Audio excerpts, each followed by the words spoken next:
अरे अब क्या बताई। अच्छा ठीक है, वो कुल बात छोड़ा, हमारे को बात मन बा। कहा नौकरी न मिली सरकारी रजबू, अब खिलाड़ी जइबा तू पाराधानी रजबू।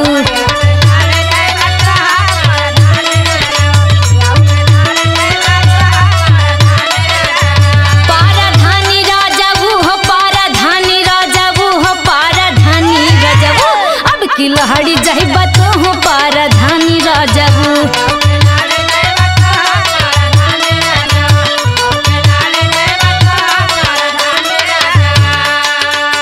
अरे ई तू का कहत हो? काहे हम कोनो बेकार काम थोड़ा ना कहत हई, तोरे भलैये खातिर कहत हई। अरे गांव का राजनीति बड़ी खराब होले। अच्छा सुना सुनावा। होई तो कदीर जो हमारी रनिया,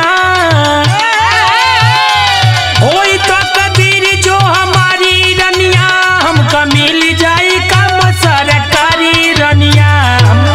अच्छा तो काम सरकारी एगो रखवा। अरे काहे चिंता कैले हो? ठीक है तब गोरा भैया हम दिलीप भैया हमें। अच्छा और सुनावा। अरे रुपया पे ही हवा बिकल ता कदीरिया।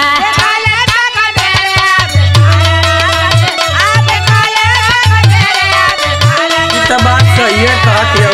जानत हवा ना कहा कि सब कोई मंडी में सब्जी बेचता। हाँ हाँ, अब वहू का भी काम चलाता। ये बात तो सही है, कहतारू। हर बेचा चाहे रोज सैया भाजी तरकारिया। अरे हम भाजी तरकारी नान बेचब। काहे लाज लगता का हो? कमलेश भैया की नहीं नौकरी करब हमहू। अच्छा हर रुपया पे ही हवा बिकल ता कदीरिया, बेचा चाहे रोज सैया भाजी तरकारिया। अरे जाना ला हो एगो बात। अरे घुसावा के लोगवा पुजारी रजबू, अब खिलाड़ी जइबा तू पाराधानी रजबू।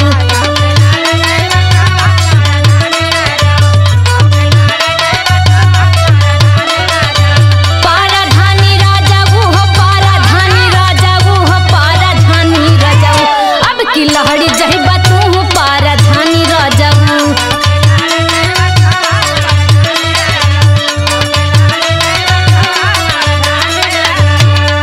अरे ई तू का कहत हो? सुनावा। अरे मुश्किल भइल बाटे घरवा का खर्चा। बहुत भारी पड़ता है घर का खर्चा। आज कैसे भराई बोला जाके हम परचा।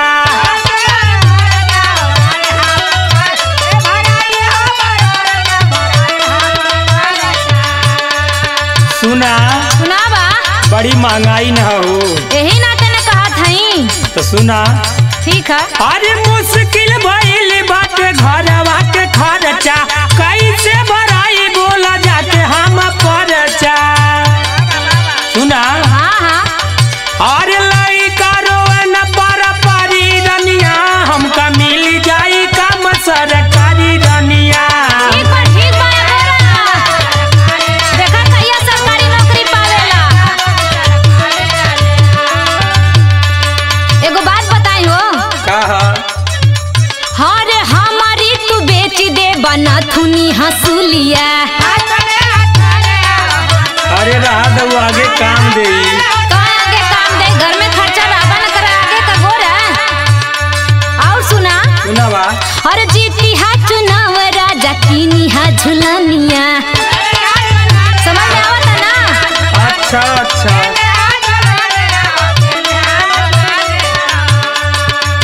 अरे हमारी तू बेच दे बना थुनी हंसुलिया, जीती हा चुनाव राजा कीनी हा झुलनिया।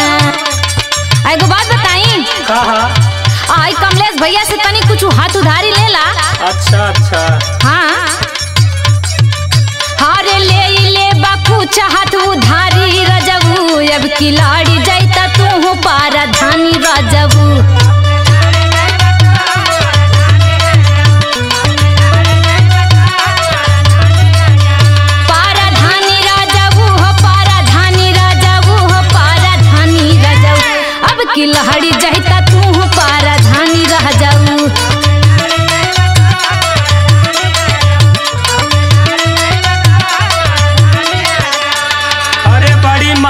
बाए रानी।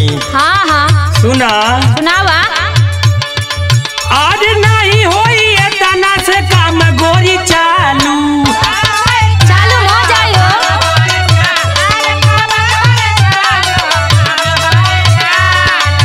सुना सुनावा। आज बेचला निरहुआ त मुर्गा या दारू। वो तो अपन काम चलता है ना, घर का खर्च निकलत है ना।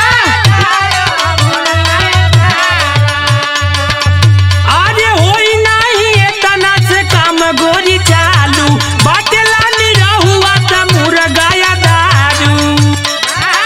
सुना सुनावा। सौरभो भैया से कह दिया। का काम सौरभ भैया से? आ सौरभो भैया जाना तारा, छोटू भैया, संजय भैया सब लोग जाना था। अरे तो मेहरारू जानिए ना, ते वो कुटान कुटिया बाबू इतना कुटान कुटिया समझ में आ जाई। तो यही सब तो हके समझावत ही नहीं कलजुग। सुना हाँ सुनावा। आज घूमे सारी रात लेके गाड़ी रनिया। अब की मिल जाई काम सरकारी रनिया। हमके मिल जाई काम सरकारी। सुनलू हाँ हाँ सुनत हई। धनिया हो सरकारी धनिया। हमके मिल जाई काम सरकारी धनिया। हमके मिली। बताई ना हो। बतावा। अब की सही में अगर चुनाव लड़ जाता ना तो प्रधानी जीत जाइबा। ये बात हो। हाँ चला ठीक है, देखत है। सुना सुनावा। और जीतबा सही में राजा महन प्रधानी।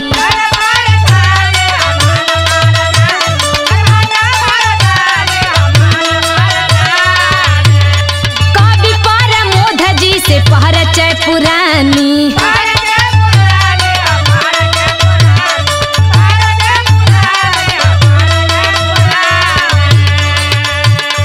जीतबा सही में राजा महना प्रधानी। कवि प्रमोद जी से परिचय पुरानी। जानत हवा ना? सुनावा। अब प्रधानी जीत जाइबा ना तो अच्छे अच्छे मने तुमसे सलामी करिहन। अरे वो तो हमार जियरा जाना थे कल युग में। अच्छा सुना। सुनावा। हर कारी लोग तो हका सलामी रजबू। अब की लहरी जाइता तो प्रधानी रजबू।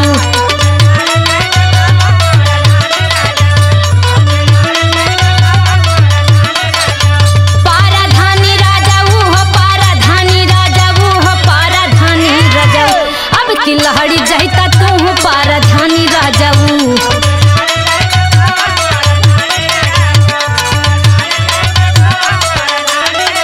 ए दनिया का हो? सुना। सुनावा। ये गांव का राजनीति बड़ी खराब होले। हाँ हाँ यही तो के हम समझावत हई। अच्छा। आज गांव का खराब होले बड़ी राजनीतिया।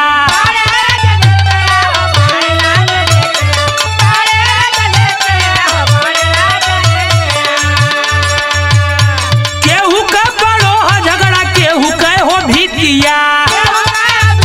तो ऐसे डरात हवा का? अरे बड़ी परेशानी होले।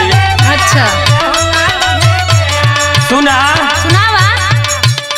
गांव का खराब होले बड़ी राजनीतिया। केहू का बड़ो झगड़ा, केहू के हो भीतिया। यही से सौरभ भैया, दिलीप भैया, कमलेश भैया हाँ हाँ और लहर म्यूजिक कंपनी के हाँ। जो निर्माता हुआ संतोष विश्वकर्मा भैया अच्छा समझावत हुआ। सुना।